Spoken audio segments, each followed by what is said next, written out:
Good afternoon and good morning for folks joining us from across Canada. My name is Samuel Breau with the Mental Health Commission of Canada, and thank you so much for joining us for this 14th webinar in our series on implementing the standard. Before we begin, it would be great if everyone could introduce themselves through the chat function, which can be found on the right of your screen. As shown on this slide, if you do not see the chat box, scroll to the top of your screen and a chat option should appear. This is where you can ask questions or make comments either during or after the presentation. When asking a question, please send them to all participants, which can be found in the drop-down menu beneath the chat screen. I also want to mention that this webinar is being recorded, so it can be archived on the MHCC website following the presentation. A French version of the slides will also be available in the coming week or two.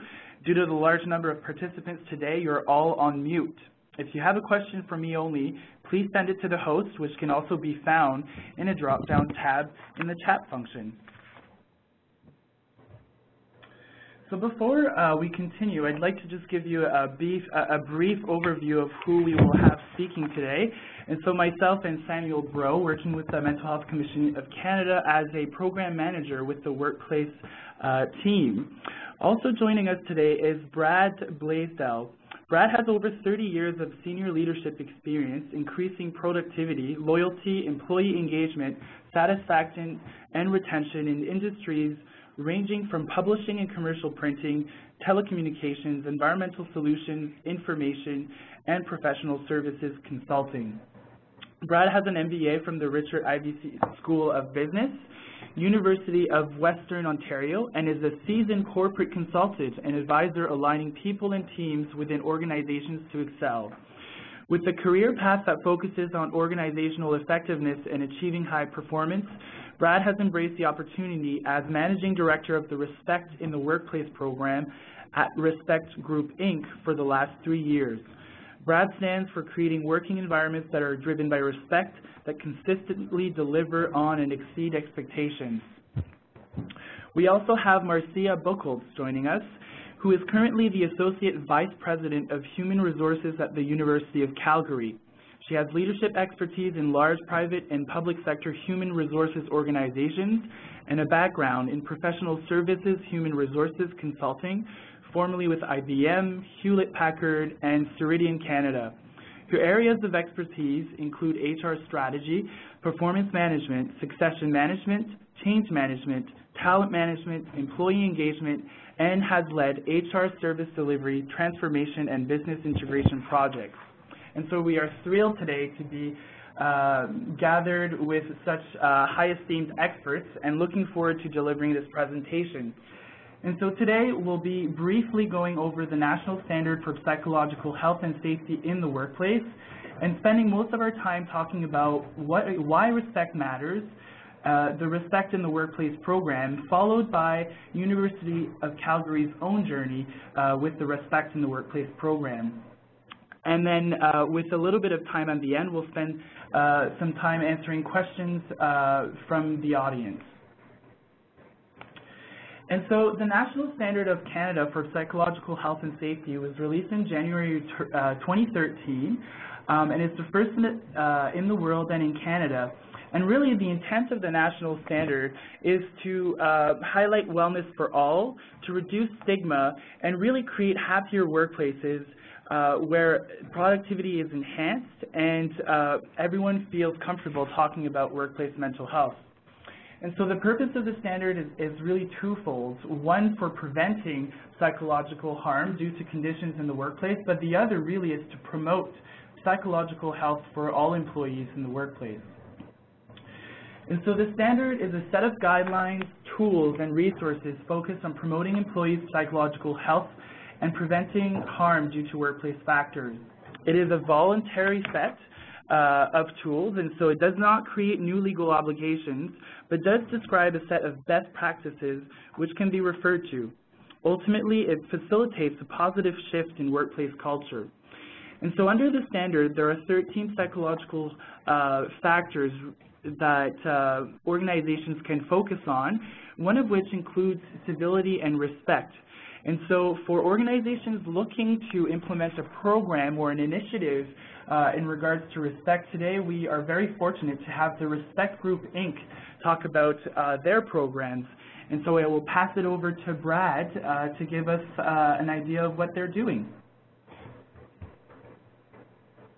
And good morning and good afternoon. I guess just to begin, our primary role and mission at Respect Group is empowering people to recognize and prevent bullying, abuse, harassment, and discrimination through leading delivery of interactive online certification. And really it's all about fulfilling our vision of inspiring a global culture of respect. The program evolution of our programs and where it all began, beginning in 2004, co-founders of Respect Group, Sheldon Kennedy and Wayne McNeil, launched Respect in Sport programs for coaches, activity leaders, and parents. Today, over 80 sport organizations across Canada have made the Respect in Sport a core requirement by mandating the program in all of their operations. Respect in Sport influenced the creation of Respect in Schools, utilizing the same interactive online delivery model, which has been adopted by school boards across the country. Clients in sport organizations and in schools voiced the need for a Respect in the Workplace program that leveraged the same online interactive delivery model of training and would be effective for adult-to-adult relationships in the workplace, that would be effective for every industry sector. An online interactive program with a certification model for the masses. In other words, design and deliver an online interactive program that will engage and educate the masses, and that is really what we've done. Today, Respect Group has certified over 500,000 Canadians and works with over 125 organizations who have successfully implemented the Respect in the Workplace program within their organizations. Today, our goal is that each and every one of you will recognize the opportunity that exists and the spark that you can create within your own organizations. Every human interaction in the workplace creates a positive or a negative experience. We are all judges by default of the experience we encounter on a day-to-day basis, and each interaction we experience determines how engaged or disengaged we become. Each interaction are like neon signs telling our brains, remember this. As quick as flicking a light switch, we sense, internalize, and record in our memory banks each interaction and experience. People will forget what they hear or what they read, but they will never forget how someone makes them or others feel. You have all heard the saying, in order to gain respect, you must give it. When positive emotions are triggered, dopamine floods the brain. Positive emotions achieved through engaging employees, caring, supporting, including, rewarding, have a profound effect on the individual as well as the organization's overall performance.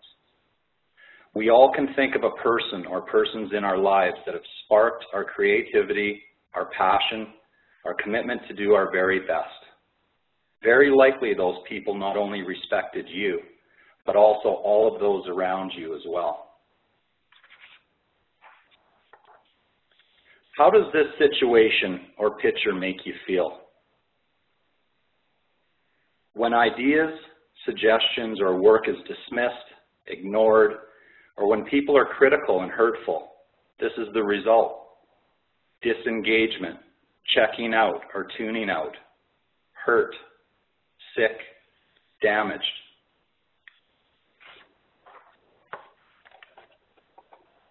How does this picture make you feel?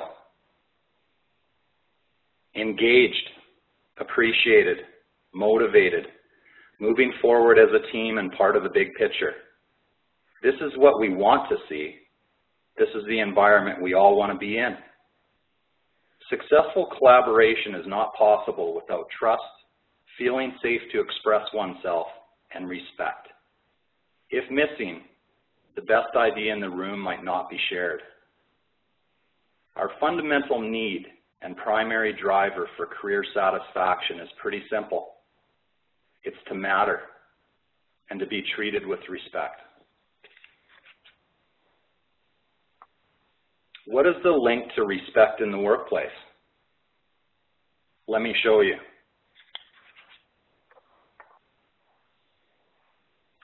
Regardless of the industry sector you are in, if your employees were asked today if they have experienced or witnessed bullying, abuse, harassment, or discrimination this week in their workplace, over 40% of them would say yes.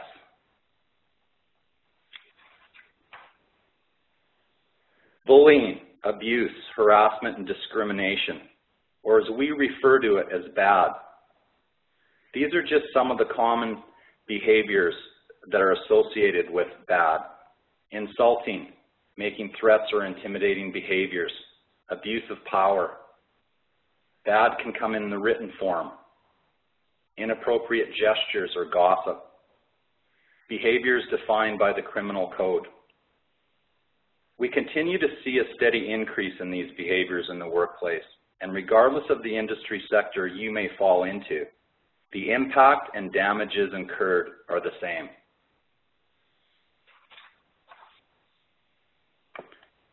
Visualize this as your organization, with this line representing 40% or more of your own employees that are witnessing or experiencing themselves bullying, abuse, harassment, discrimination, or incivility in the workplace. In order to successfully execute on strategic plans and organizational goals we put in place, it is not possible or realistic to think we can achieve success if we do not have synergy among our employees and effective collaboration.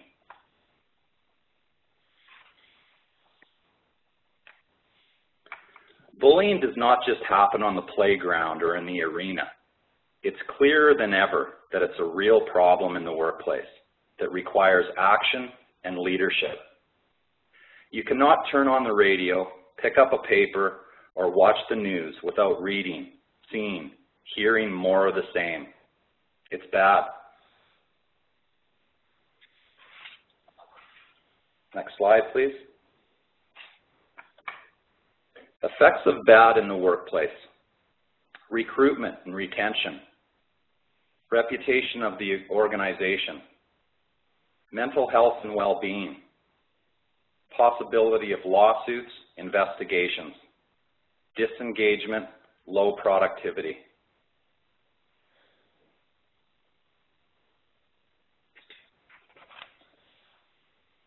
How does workplace bullying really affect your body? In a Workplace Bullying Institute study, where 516 participants who experienced bad in the workplace, 73% of those people were treated for work-related health symptoms, which you see on the right-hand side of the slide. The real startling percentage is that 49% of those people that have experienced bullying, abuse, harassment, and discrimination were diagnosed with depression. There's no shortage of data, reports, and statistics that demonstrate the kinds of psychological and physical effects that bullying can have on people, leading to chronic stress, depression, and anxiety, and even suicide. We know that chronic stress can have a wide range of adverse health effects on the heart and the immune system. As for depression, anxiety, and other mental illnesses, they cost Canadian employers $20 billion a year.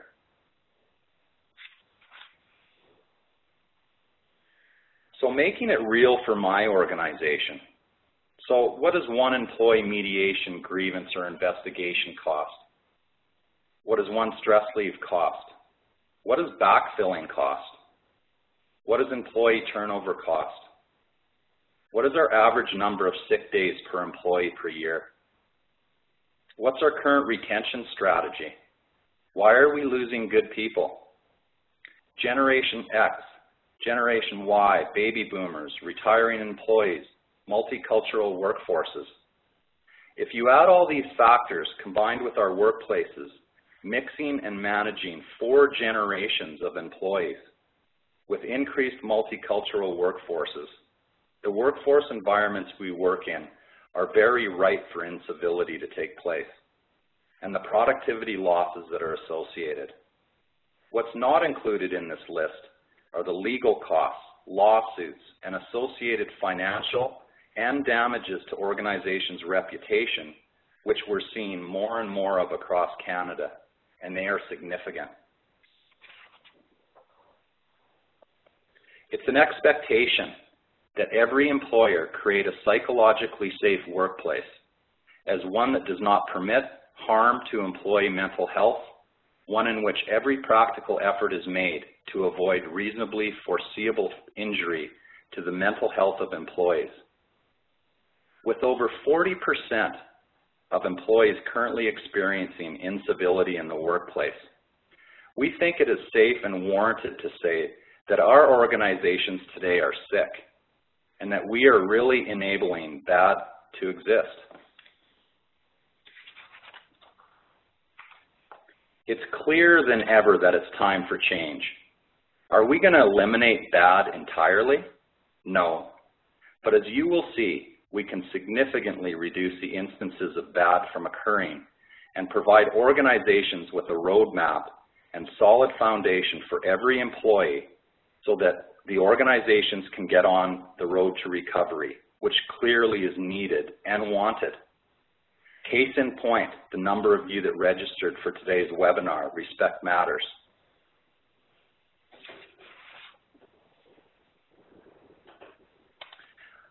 We all want to have an impact and change our world. Well, deliver something that helps people. That is what really excites us all at Respect Group. We are delivering something that helps people and enabling organizations to do the same. A recent customer testimonial sent to us from a woman who said, "I can't believe that I work with an organization that cares so much about us that they would offer us this training." That is music to our ears and should be to yours, and really is the primary reason that keeps us doing what we're doing. Our clients told us that they wanted a turnkey solution that would allow them to remain focused on their business and what they do well. In addition, they told us that we needed to make it easy for them.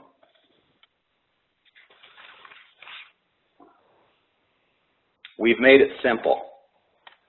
It's a 90-minute investment. The content covered in the Respect in the Workplace program over 90 minutes would take more than 4 hours to facilitate in a classroom environment. The ROI far exceeds classroom-based training, resulting in cost-effective implementations regardless of the organization's size or number of locations. 24/7 online delivery capabilities, enabling flexibility for organizations and their employees. Positive, interactive online experience that ensures safety of the learner.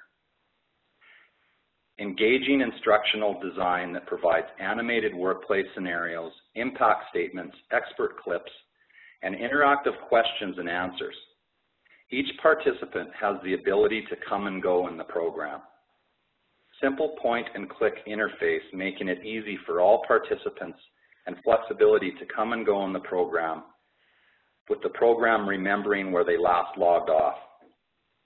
Hard copy translations of the Respect in the Workplace program are currently in Spanish, Vietnamese, Punjabi, and Chinese. Respect in the Workplace enables organizations to have a consistent message that is communicated to all employees, and it is great for onboarding new hires. As part of orientation packages, new employees will benefit from effective education and will see the leadership being demonstrated by the organization they recently joined. They will have a clear picture of the standards in place specific to respect in the workplace.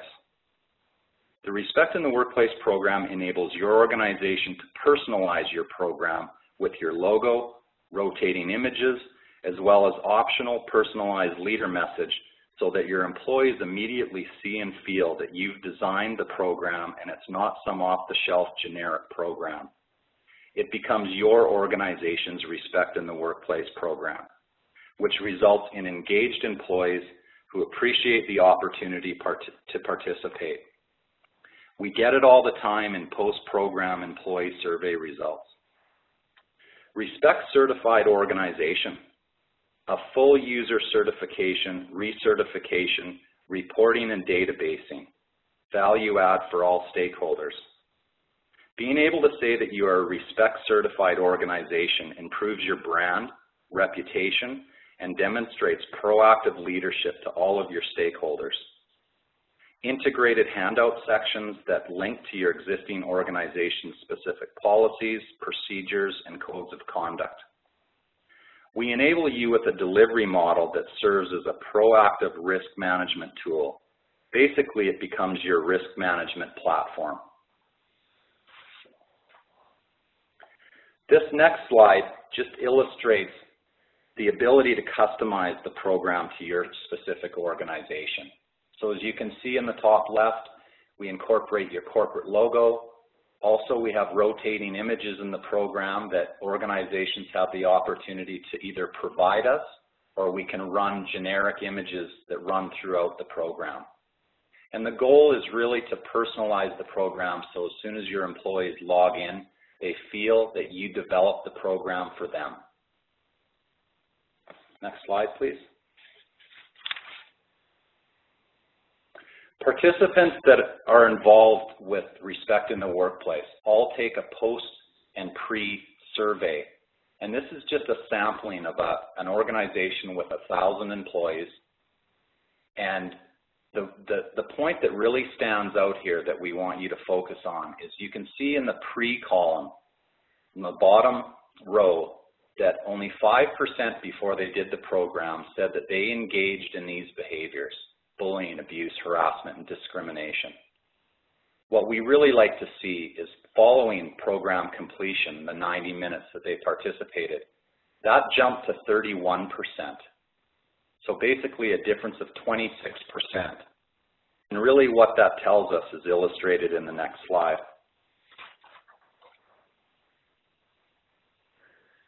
People that participate in our program start to look in the mirror and ask themselves, how are they showing up? That is what you want at the end of the day, and it demonstrates that the training and delivery model has worked and is effective. Instead of finger pointing, you get employees taking ownership of their own behaviors and the treatment of others. How important is it to me that my peers, co-workers feel respected when dealing with me? It's clearer than ever that it should be very important.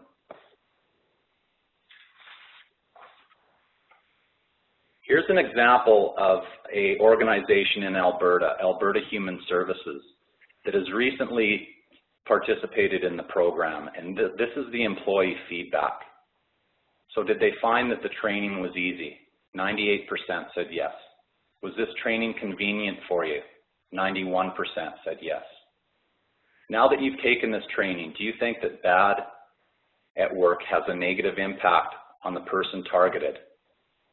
Again, you look at these results and virtually 100% of the people that participate give the program a thumbs up and really see a difference in the effectiveness that they can have and the people around them can have by participating in Respect in the Workplace. Next slide. 59%, we talk about 40% of your organization or greater. So out of over 4,000 employees at Alberta Human Services, 59% said that they personally witnessed it or it happened to someone else. 45% said it happened to them. 13% said that they engaged in these behaviors themselves. I heard about it but did not witness it. 35%, does not happen at my current workplace. Only 28% said it has not happened in my current workplace. Next slide. So comes down to this, really, how much does it cost? So for $1 per month per employee, over a 3-year license agreement, you can have your employees embracing a culture of respect. For $12 per year per employee, the ROI is very healthy, and in addition, your employees will be Respect in the Workplace certified. This proactive education and initiative fully supports the psychologically safe workplace.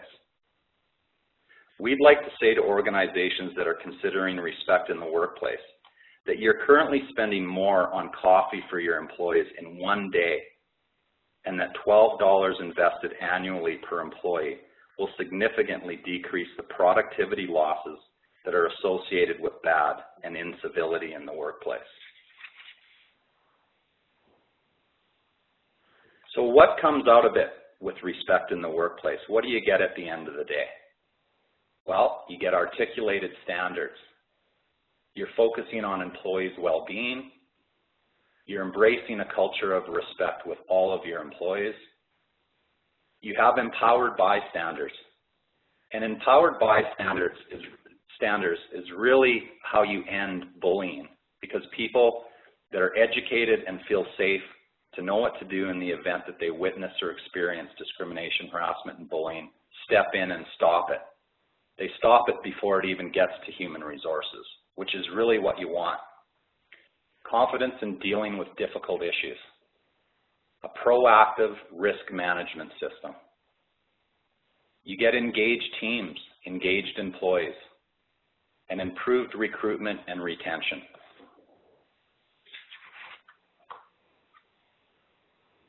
The Respect journey and the road traveled over the last 10 years at Respect Group has been extremely rewarding.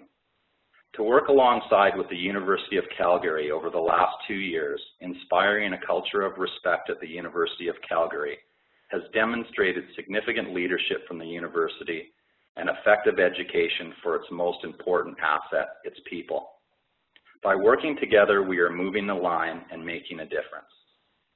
At this time, I'd like to introduce Marcia Buchholz, Associate Vice President of Human Resources at the University of Calgary, to share her experience and Respect journey. Marcia? Thanks, Brad. Good morning, everyone. I'm very pleased to be here today to share with you the University of Calgary's journey on our Respect in the Workplace program. I do underscore the word journey, as we're now just over a year from launch, and while we've made great progress, there's still a ways to go. The impetus or catalyst for the Respect program came from the university's 2013 Employee Engagement Survey results. And from those survey results, there were 3 key priority areas of focus that we really needed to lock down. The first was leadership, the second was respect and recognition, and the third one was one university culture. We were already focused on the leadership and the one university priorities, but we did not have a developed strategy to deal with the respect issue.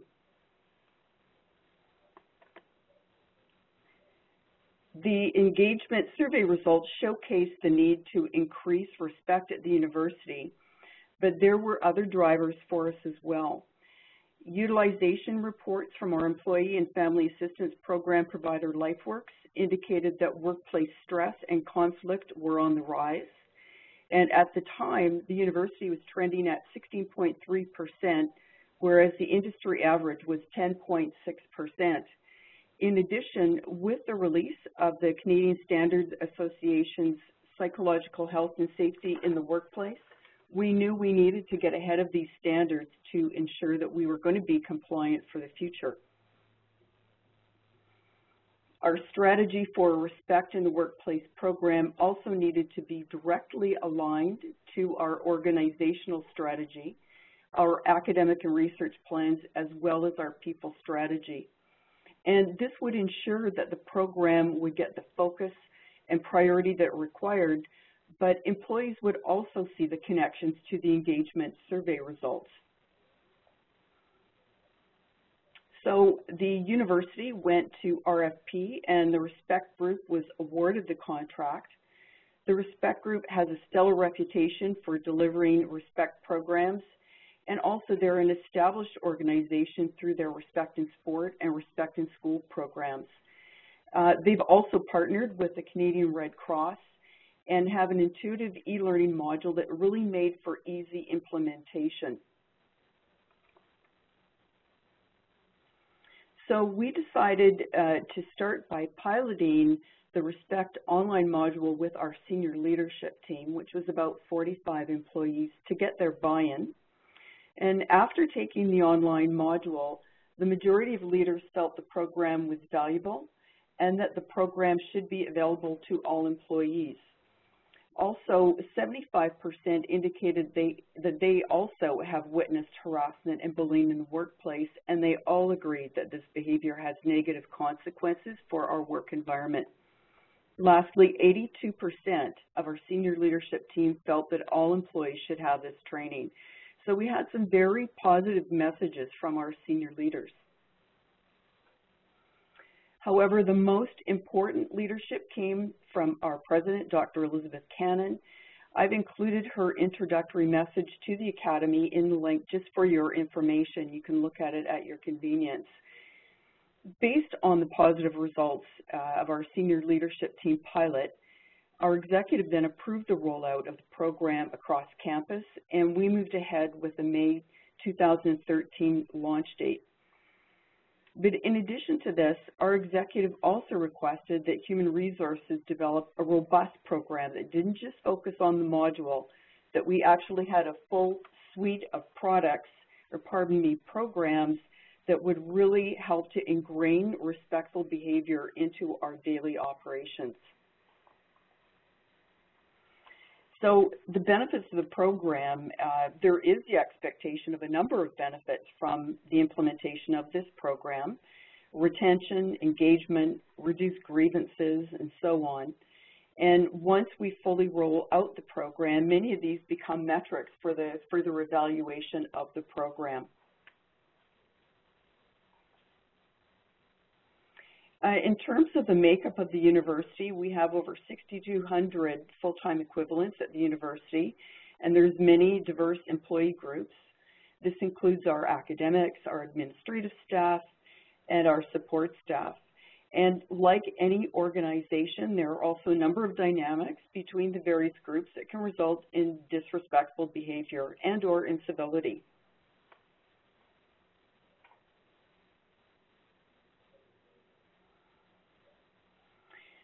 So for learning goals, any programs that we were going to be developed needed to really resonate with all of these groups. And this really made our learning goals more challenging. Our main intent was to connect the Respect program to engagement, to employee performance, and also the impacts of respect on mental health. In addition, we wanted to leverage this program to start discussions of what employees thought respect meant to them personally. And lastly, we wanted to have employees take responsibility and accountability for their own behaviors and show how they could contribute to a respectful workplace. So the challenges. There were many challenges in building and rolling out this program. Importantly, we needed all staff to participate. We expected that administrative and support staff would participate, but we were less confident that academics would. And we needed a blended learning program that would include a number of different learning opportunities for employees, as well as a way to keep the Respect program alive, just beyond the completion of the online module. And like most organizations, we needed to develop these programs without the benefits of any net new resources. So this next slide depicts the actual program model that we developed. And we looked at three distinct areas of development: setting expectations, creating awareness, and supporting and responding. So the setting expectations section includes the foundational aspects of the program, such as the university's respect philosophy, the actual policies that support a respectful workplace, both existing and new, and that we have appropriate procedures and processes in place to support the program. Under the Creating Awareness section, we focused on learning and communication opportunities, which includes the RESPECT module, as well as developing regular RESPECT communications via newsletters, guest speakers, and workshops. For the Supporting and Responding section, the focus was on making the program stick and providing ongoing supports. We targeted working with intact teams, developing investigations protocol, training our HR partners on conducting quality investigations, and providing manager coaching. On the next 3 or 4 slides, I've provided the program details for setting expectations, creating awareness, and supporting and responding. I'm not going to go through all of these points. You can certainly review them. But the key message that I'd like to leave with you is that many of the elements of the program were already in place and we simply reused them. So not everything was newly developed. As an example, under setting expectations, the majority of our policies were already in place. However, the processes and investigation procedures were not. So those were actually developed for the RESPECT program. Under the Creating Awareness and Learning section, we did leverage our partnership with the RESPECT group for the online module and communication support, but we used other website collateral that was already developed on our actual website, the one that we co-branded with the RESPECT group. And one point that I'll also make, just referencing back to one of Brad's points, is that we now include the RESPECT in the Workplace module in all of our new employee orientations. And lastly, under the Support and Respond section, we enhanced our HR partner skills to handle formal complaints. So this was work that they were already doing, but now we were doing that, partnering them with our labor relations team to actually conduct some of these investigations. And if we just go to slide right, okay. So one of the most important components of our RESPECT program was development of a 2-hour facilitated workshop that focused on RESPECT. And what we asked employees was, what does RESPECT look like to you? Do you have it in your faculty? And if you don't, what should you do about it? There were certainly some faculty leaders who were early adopters, and we wanted to roll out that RESPECT program in their areas immediately. We definitely wanted to get these leaders on board first, and then we rolled out the programs as per their specific preferences. So, for example, some leaders wanted to mix all 3 staff groups together to have these facilitated sessions, while other leaders wanted to have separate workshops by staff group. This certainly created more work, but certainly the outcomes were much more valuable. At the end of the workshop, a RESPECT charter was developed with these groups that really represented how those departments and faculties wanted to be treated and how they wanted to treat each other. The good news is that between the module and the RESPECT workshops, we're definitely starting to have meaningful conversations about RESPECT at the University of Calgary. Through the module, there's now common language about labeling bad behaviors. There is now more dialogue about personal and joint responsibility to creating a more positive work environment. For example, there's an expectation for employees to now report disrespectful behavior or at least speak out, and expectations for leaders and managers to act and walk the talk. This has created some additional workload for our HR partners in labor relations, but generally we've been dealing with issues around incivility. So the next slide shows the employees' assessment of the RESPECT online training module to date. The majority of participants found the RESPECT tool either valuable or very valuable. And the next slide shows the participant assessment of the RESPECT workshops. and over 90% rated the sessions as either excellent or good. Our progress to date is that 41% of employees have completed either the online module, attended a Respect workshop, or both. And while we've made some great progress, as I mentioned, we need to keep the pedal to the metal. We need to keep this program alive and fresh. And the focus over the next 6 months to a year will be developing some new ways to keep the conversation alive at the university. We're looking potentially at a World Cafe format. We've got a roster of guest speakers that we're going to be bringing into the university. We'll continue with lunch and learn sessions.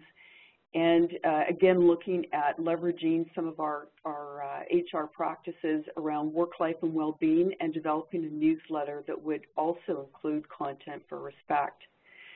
So I'd like to just say thank you very much for the opportunity to share this information with you, and I'll now pass the microphone, if you will, back to our host. Thank you so much, Marcia, and thank you so much, Brad, for very complete presentations, and gave us really good food for thought, I guess, and makes us think about how our individual workplaces are doing. And so we have a few questions that have come in, some comments as well that I'd like to pose to Brad and Marcia for comment and reaction.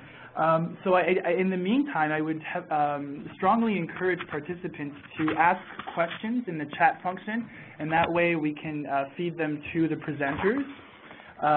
And so in case you didn't know it, we are now in the question period. And so my first question or comment, I guess, is that a lot of the attendees in the chat function during your presentation reacted to the 40% as an underestimation of how many Canadians are bullied. And so I'm sure the data must be valid, but what's your reaction to the sense that folks feel like there's likely a lot more than that 40%? Well, the 40% is a conservative estimate based on a lot of research that we've done with implementations with organizations, as well as data that's been collected for a number of years on the kind of the Canadian landscape. 40% is at a minimum with any of the clients that we've worked with, that their employees either witness or experience these issues on a weekly basis. So you saw with Alberta Human Services, well, they were at 59%. You know, realistically, the 40% is conservative. And I think the message here is you really need to look at your organization and factor that at least half of your employees are experiencing these issues on a weekly basis. And what is that costing in both health effects as well as financial bottom line and productivity? So 40% is conservative. Conservative, and I guess also some folks pointed out to the fact that it might also just be a bit underreported, as to some folks might be even afraid of reporting bullying. Do you think that's kind of accurate to say, or? Absolutely, but the organizations that do initiatives like the U of C has done, and organizations that work close with us, it opens up the dialogue and people feel safer to bring these issues forward. So again, it's organizations that haven't done anything in the past around these issues. People tend to internalize and kind of, you know, manifest these issues inside and not share them. So it's very important that we create discussion around the issues and safety to have these discussions internally. I would agree. You know, I would say that we haven't really asked this question in our organizations before. We may have indirectly through employee satisfaction or employee engagement surveys, but we're now really asking, you know, a direct question about respect in our organizations.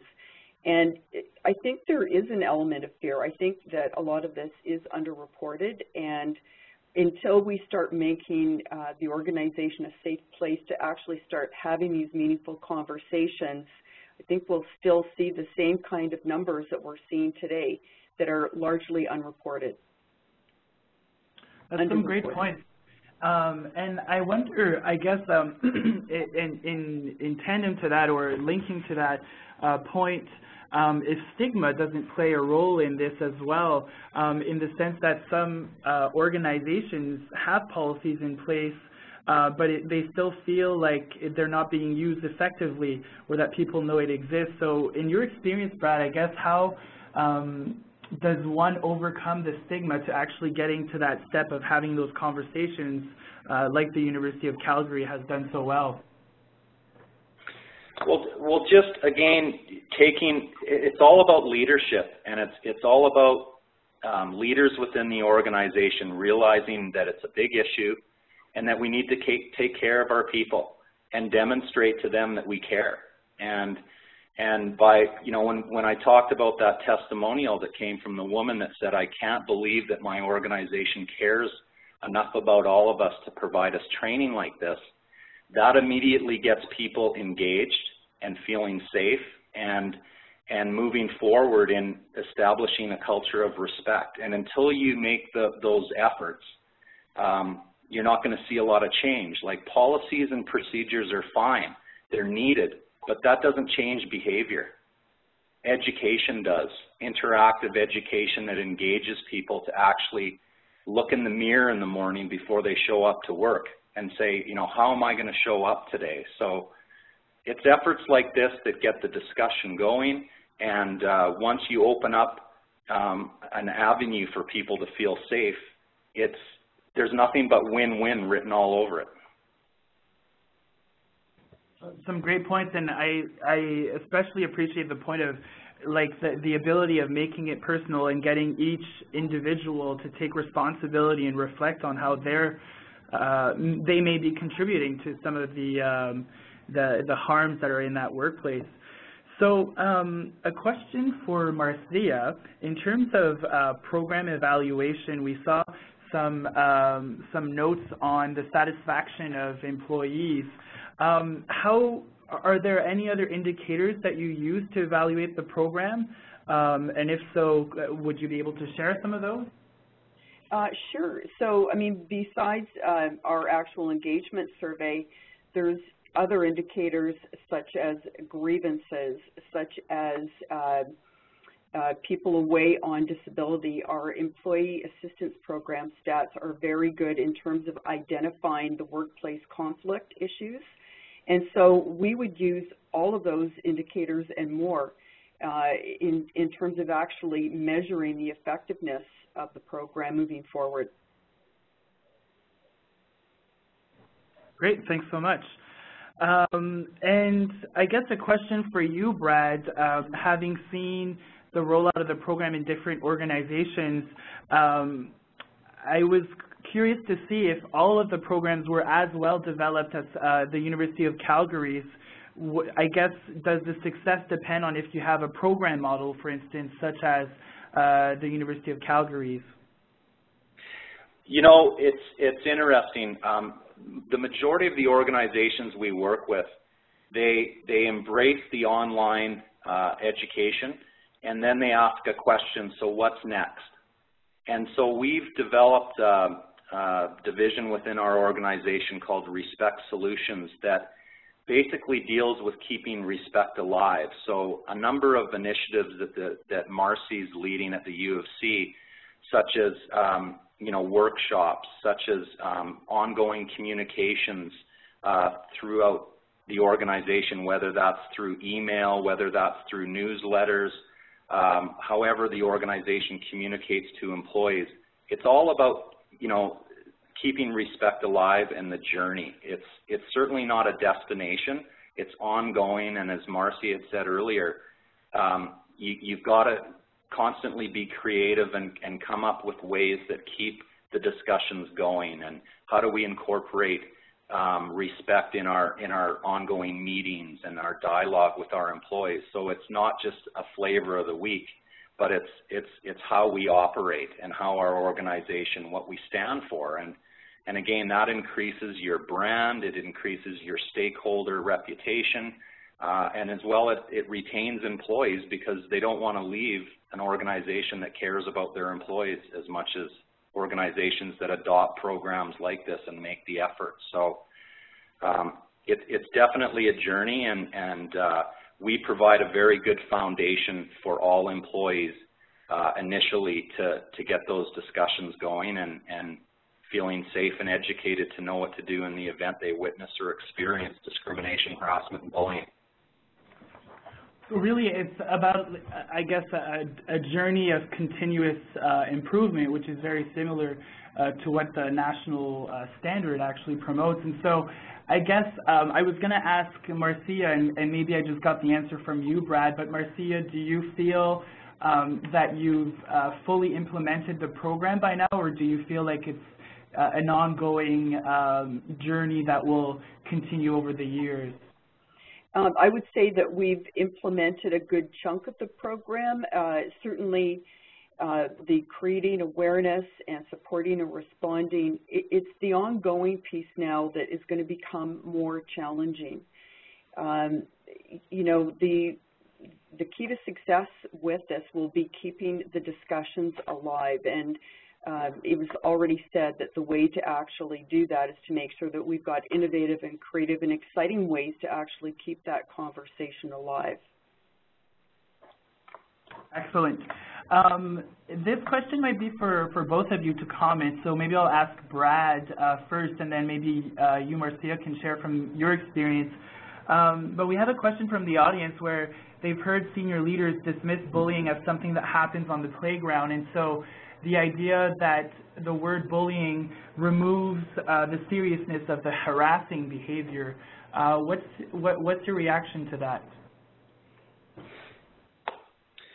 Well, it shocks senior leaders to see the percentages of their own employees that say that they're experiencing bad behavior or discrimination, harassment, bullying, or incivility. And bullying, you know, there's many forms of bullying and harassment, and the senior leaders that feel that you know there's a big difference between the playground behavior and their workforce. We feel that they need to be educated and they need to be open to actually seeing the results. If we're able to ask their employees in their organization, let us know if you experience or witness these behaviors, and if they come back with 55% or 60% of their employees saying that we witness or experience this every week, I think it's got to be a real eye-opener for senior leaders to realize that their employees are dealing with these issues and that there's significant cost to the association as a result. So it's education. They don't know what they don't know, and it's our job to educate them on what they need to know and what their employees are saying. I would just add to that, I agree with Brad completely, and I would add to that senior leaders, you know, this is really going to become a wake-up call to senior leaders in terms of what's happening in the workplace. The modern workplace really demands respect when we're looking at this multi-generational workforce that's in our workplace today. Lack of respect will absolutely not stand up moving forward, and that's why with the Canadian Standards Association and the framework that they've laid out for psychologically safe workplace, I think is really important, and it's a great framework to start to build your programs from. Just getting back to the point about senior leaders, I think if you can actually present the business case to them with respect to the framework and how an organization is falling short, that really becomes compelling to them, as opposed to just you know, indicating that you know, they're not believing necessarily that happens in my organization. I think there's the onus is really on HR professionals to bring that business case forward. So I can sum it up in sort of having this opportunity to present the unknowns and getting all of the facts onto the table, as so well put by Brad and Marcia. I think we have time for maybe one last question. I'll make this kind of a two-part for my own curiousness and as well from one from the audience. One, I wanted to know if an individual can get this training and become certified, or does it have to go through an organization? The second one from the audience, to see if there are components in the program that focus on the respect to customers, and so in organizations that face outwards, how does this respect program help the customer service relationship? Well, by design, our program, by design, it's to roll out to all employees within an organization, and that's why it works so well, is that everyone becomes empowered. Everyone in the organization is, educated on these issues and feels safe and knows what to do if they witness or experience the issues. So individual training, we don't encourage that because bottom line, the organization, the people work in, they all need the education in order for this really to take root. And as far as your point, and I just want to understand it completely, but from a customer service standpoint and outwardly facing organizations, this program, it enables people to take the behaviors, the appropriate behaviors in any environment, whether that be external to customers, whether that be when they go home at night with their family or with their kids. So anyone that does a program like this is going to be better at the end of the day, and it's all about, making good people better. And so our program's designed for any organization, whatever industry sector they're in. It's not, we don't stigmatize any industry. We deal with, professional service groups, legal, accounting, medical, energy companies, construction. It doesn't matter, because at the end of the day, human behavior is human behavior. It can happen in the boardroom, or it can happen, in the classroom. So I hope I answered that question. I may not have, but... You did very well, and you actually touched on one that I wish I had time to ask, which was in regards to what type of organizations have followed the training. So it seems like it's really flexible and adaptable for all settings, and the benefits transcend just not only internally, but even to the services you'll provide your clients. Absolutely. And for anyone that's interested in actually doing a deep dive of the program, just go on to Respect Group website, and we'll make that information available, and I'd be happy to give you full access to the program for you and your teams. Excellent. Well, thank you so much, Brad, and thank you so much, Marcia, for joining us and sharing your great work and your experience, and I think really not just sharing your experience, but motivating others to act in the same way. And so before we leave, I just wanted to briefly mention an exciting opportunity coming up this fall. And building on this year's theme for World Suicide Prevention Day, which was Connecting Canada, the MHCC has partnered with the Canadian Association for Suicide Prevention to host a fully virtual conference this upcoming November. This conference will take place entirely online, will feature keynotes from leading experts in the field, as well as engaging and informative concurrent sessions. To learn more about the conference or to register, you can visit castconference.ca or email me following this webinar. And there's lots of interesting presentations, some workplaces that will be presenting about their own initiatives, and so I strongly encourage you to check it out if you are interested by the suicide prevention portfolio. And so finally, I would really encourage everyone to continue the conversation following the webinar. So you can join the conversation on our collaborative spaces, excuse me, which is an online repository and conversation place for mental health in Canada. You can share mental health information with others and learn from others as they post. The more you contribute, the more robust a resource it will be. And there's space made just for workplace and caregivers topics. There's also one for suicide prevention. So you can add content, events, and chat about news. Join us by going to mentalhealthcommission.ca/English/spaces.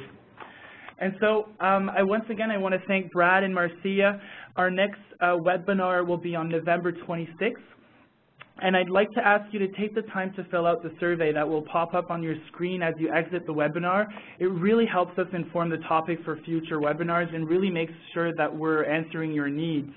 And so as always, we thank you so much for your participation, and a reminder that the presentation will be posted as a PDF on our website in English and French in about 2 weeks, and you can also check it out on our YouTube channel. Thank you so much and have a great day.